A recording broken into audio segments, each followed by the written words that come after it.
Usaha untuk mendapatkan uang bisa dilakukan dengan berbagai cara. Salah satunya bekerja. Pekerjaan yang ada pun beragam. Namun kali ini Top Highlight akan membahas pekerjaan unik yang bahkan mungkin Anda tidak tahu ini ada.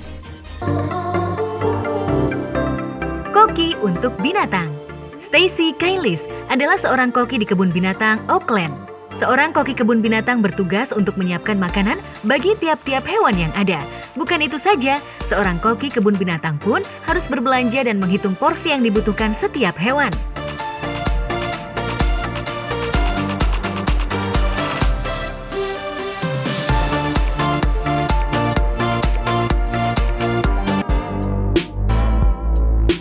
Water Slide Tester. Pekerjaan ini menawarkan keseruannya tersendiri. Bagaimana tidak, Anda hanya harus mencoba seluncur yang ada di taman bermain air. Setelah Anda mencobanya, Anda hanya perlu memberi opini terhadap sensasi yang Anda rasa, pas tidaknya cipratan air, dan juga menilai apa yang membuat seluncuran itu unik. Pekerjaan yang cukup menyenangkan, bukan?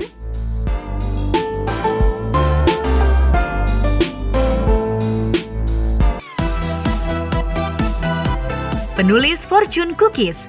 Fortune Cookies adalah biskuit, di mana terdapat secari kertas berisi tulisan tentang keberuntungan Anda pada hari itu.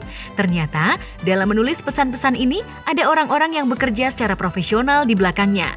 Mereka menulis pesan-pesan berdasarkan analisis terhadap apa yang kira-kira dirasakan orang lain, saran apa yang dapat membangun orang-orang tersebut, sehingga saat orang makan cookies tersebut, akan ada semangat baru yang muncul.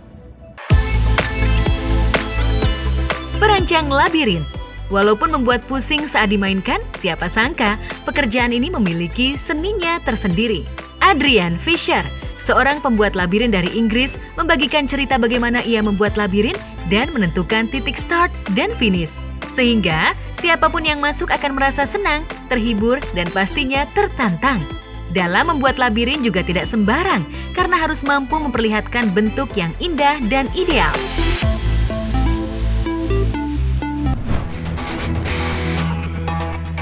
Penjualan organ tubuh manusia diam-diam menjadi pasar gelap yang sangat menjanjikan. Pencurian organ tubuh manusia, entah mereka yang telah meninggal atau mereka yang jadi korban penculikan, adalah tindakan kriminal. Tapi tahukah Anda, beberapa negara berikut ini justru jadi tempat yang dikenal dengan tempat pencurian organ tubuh.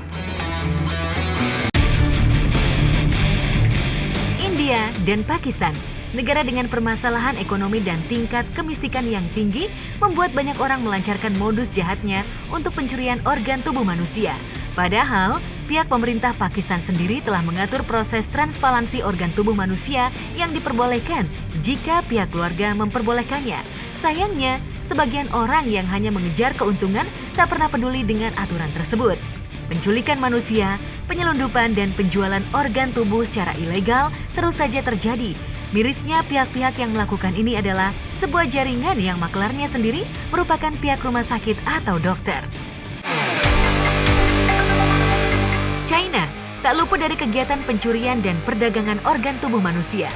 Terdapat berbagai klaim mengenai sebuah rumah sakit yang sengaja mencari manusia untuk diambil organ tubuhnya dan akan dibanderol senilai 10.000 hingga 65.000 dolar Amerika. Penjualan organ tubuh yang semula dilakukan legal dan sesuai undang-undang yang berlaku, belakangan pihak-pihak tak bertanggung jawab justru memanfaatkan keadaan ini. Ia mengincar orang-orang untuk diculik dan diambil salah satu organ tubuhnya demi keuntungan semata. Pada tahun 2007, pemerintah China akhirnya memperketat pengawasan setiap rumah sakit dalam tindakan pengangkatan dan penjualan organ manusia.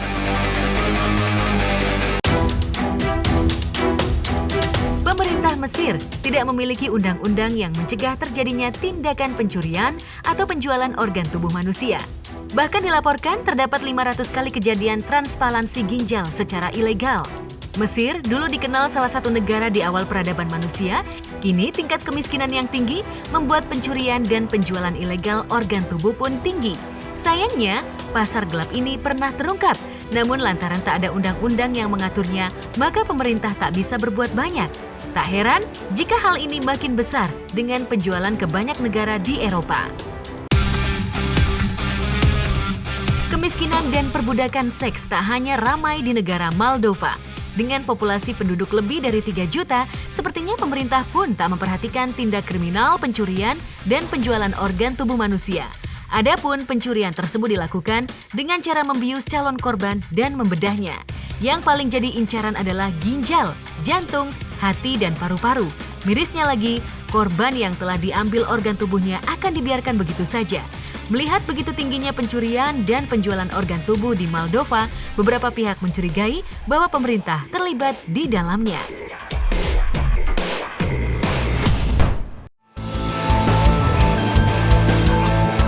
Hal tak terduga seringkali terjadi dalam kehidupan kita. Salah satunya ialah diserang binatang buas. Orang-orang ini mempunyai pengalaman yang sangat mengerikan. Mereka diserang binatang buas secara tiba-tiba. Untungnya, mereka diberi kesempatan hidup setelah selamat dari serangan binatang buas tersebut. Diserang hiu. Pada 2001, Jesse Erbogets, bocah berusia 8 tahun, mendapat serangan hiu banteng saat bermain di pantai Santa Rosa Island, Florida. Pamannya berupaya menyelamatkan keponakannya itu, namun naas, lengan Jesse sudah masuk ke dalam tenggorokan hiu. 2 penjaga pantai yang berada di sekitar datang membantu dan menembak hiu itu 4 kali di kepala. Akibat serangan itu, Jesse mengalami kerusakan otak permanen akibat kehabisan banyak darah. Dia pun harus menggunakan tangan palsu. Diserang jaguar.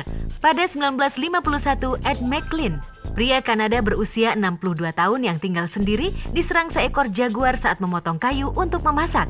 Ia kemudian lari dari serangan itu dan ke dalam rumah. Namun, jaguar itu menunggunya di luar rumah. Saat malam, hewan buas itu justru menyerang dengan menerobos masuk lewat jendela kaca. McLean terus berjuang melawan jaguar itu meski siku tangannya terluka parah. Alhasil, setelah berduel dengan hewan buas tersebut, McLean berhasil membunuh jaguar itu dengan menggunakan pisau dapur. Paul Templer, seorang pemandu wisata, diserang seekor kuda Nil. Saat membawa Evans turis di sungai Zambezi dekat Victoria Falls, Zambia, ia berusaha menolong Evans yang tercebur ke sungai. Tapi, hewan buas itu malah menyerangnya dan melemparkannya ke udara. Lalu, kuda Nil menyeretnya hingga ke dasar sungai. Meski terdapat 40 luka tusukan gigi di tubuhnya, Templer lolos dari maut. Sementara jasad Evans ditemukan 2 hari kemudian.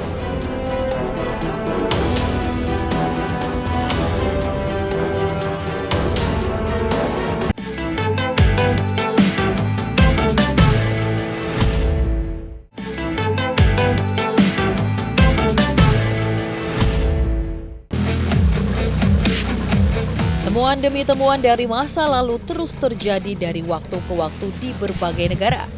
Berbagai ahli dari bidang 75 juta tahun ini dulunya adalah hamparan gurun. Pergerakan kerak bumi kemudian mendorong batu pasirnya naik dan terbentuklah formasi pegunungan keren ini. Paus batu bisa dijangkau oleh siapapun yang ingin menikmati hiking dengan menyusuri beberapa jalurnya. Landmark ini sangat populer di kalangan turis. Sesampainya di puncak punggung Paus, kalian bisa menikmati pemandangan hamparan pepohonan hijau. Di jalur hiking ini, terdapat air terjun dan beraneka hewan eksotis. Dari puncaknya, bahkan negara tetangga Thailand yaitu Laos bisa terlihat. Program dan tumbuh hingga 10 meter berasal dari reruntuhan kapal Yunani kuno. Padahal, mekanisme secanggih ini baru muncul di abad ke-14 saat jam bergigi mulai muncul di Eropa.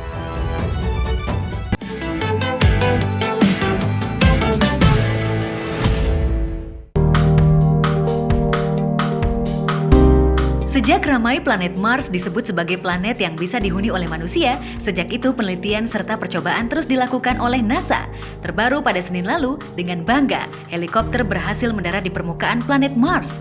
Helikopter dengan berat 1,8 kg ini melayang 3 meter di atas permukaan Mars dan mendarat kembali. Penjelajahan mencapai 65 meter dan helikopter berhasil menerima data. Keberhasilan ini jadi prestasi bagi NASA.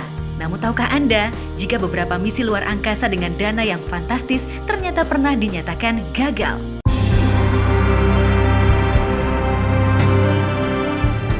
Satelit cuaca NASA gagal mencapai orbit pada tahun 2011.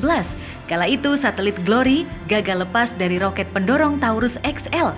Akibatnya, 2 satelit Sains yang diluncurkan NASA tidak pernah mencapai orbit bumi. Konon, kegagalan peluncuran tersebut diakibatkan oleh pemalsuan hasil tes untuk salah satu komponen satelit. Tak hanya itu, kegagalan juga disebabkan oleh pelindung yang menutupi bagian atas roket tidak terlepas sempurna 3 menit setelah diluncurkan. Satelit yang dibangun dengan dana $424 juta pun hancur dan jatuh di Samudra Pasifik. Namun, total kerugian dari kegagalan ini mencapai hampir $500 juta Amerika.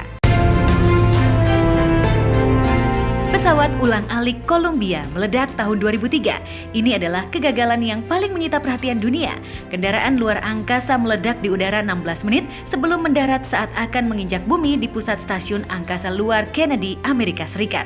7 astronot awak pesawat Columbia dipastikan tewas. Kecelakaan itu terjadi pada ketinggian 60.000 kaki dari bumi dengan kecepatan 20.000 km per jam. Penyebab kecelakaan ini adalah sepotong busa yang hanya seukuran tas menabrak sayap pesawat dan meninggalkan lubang di ubin pelindung. Akibatnya pesawat rentan saat menembus atmosfer. Kerugian kegagalan misi luar angkasa ini mencapai $16,2 miliar Amerika. Kehancuran roket Amerika Serikat Challenger tahun 1986. Space Shuttle Challenger meledak 73 detik setelah diluncurkan dan menyebabkan kematian awak astronot pesawat di atas Samudra Atlantik, termasuk Krista McAfee, anggota pertama dari guru proyek luar angkasa. Suhu dingin yang tidak normal dikombinasikan dengan peralatan yang salah menjadi penyebab ledakan tragis tersebut. 34 tahun setelah insiden ini, ditemukan bahwa para astronot sempat bertahan beberapa detik setelah ledakan. Namun, pihak NASA membantah dan menyampaikan bahwa Challenger telah hancur ketika mencapai 14.600 meter di atas permukaan bumi. Insiden ini menelan kerugian hingga $11,3 miliar Amerika.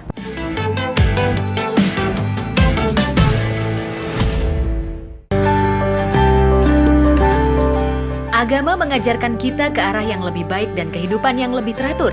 Baik agama apapun di dunia ini selalu mengajarkan kebaikan kepada orang-orang serta mencintai Tuhannya. Namun tidak berlaku pada sebagian orang-orang ini. Mereka senantiasa menghina Tuhan dan ironisnya mereka meninggal setelah menghina Tuhannya. Kebetulan atau tidaknya peristiwa ini, yang jelas menghina Tuhan adalah perbuatan yang sangat tercela dan tidak patut untuk ditiru.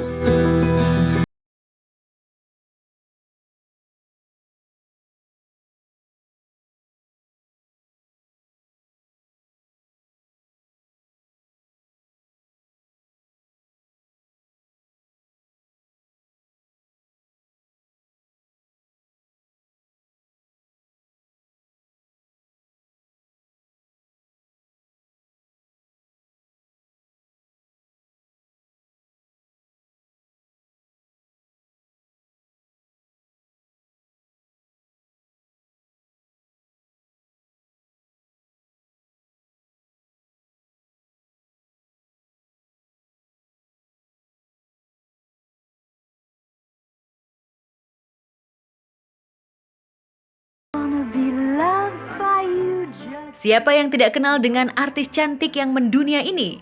Marilyn Monroe. Sebelum kematiannya, ia pernah didatangi oleh seorang pendeta bernama Billy Graham. Dalam pertemuannya, pendeta itu mengatakan kalau ia datang karena harus menyampaikan sesuatu karena diutus oleh Roh Kudus. Kemudian, Marilyn Monroe langsung berkata, "Maaf, saya tidak memerlukan Yesusmu itu."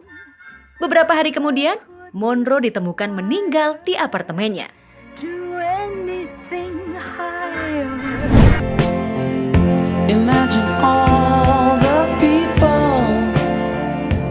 John Lennon pernah berbicara kepada media yang mewawancarainya bahwa The Beatles lebih terkenal daripada Yesus. Bahkan, John Lennon berkata, siapa yang duluan tenggelam, Yesus beserta ajarannya ataukah The Beatles? Para fansnya di berbagai negara marah mendengar pernyataan dari Lennon tersebut.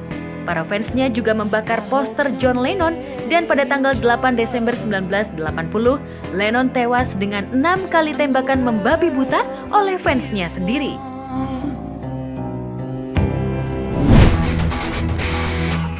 Pada tahun 2005 di Brazil, sekelompok remaja yang mabuk pergi untuk menjemput seorang temannya.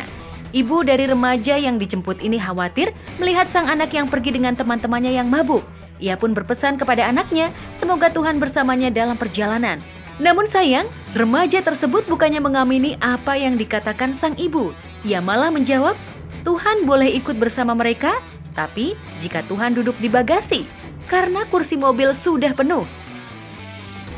Tragis, beberapa jam kemudian para remaja tersebut ditemukan tewas karena kecelakaan. Seluruh penumpang mobil juga ikut tewas dan keadaan mobil benar-benar hancur. Namun sungguh ajaib, di tengah bangkai mobil yang tak terbentuk, bagasi mobil tersebut tidak ikut hancur, bentuknya tetap utuh. Apakah ini suatu kebetulan? Ataukah Tuhan memperlihatkan kekuasaannya sebagai pengendali setiap keadaan?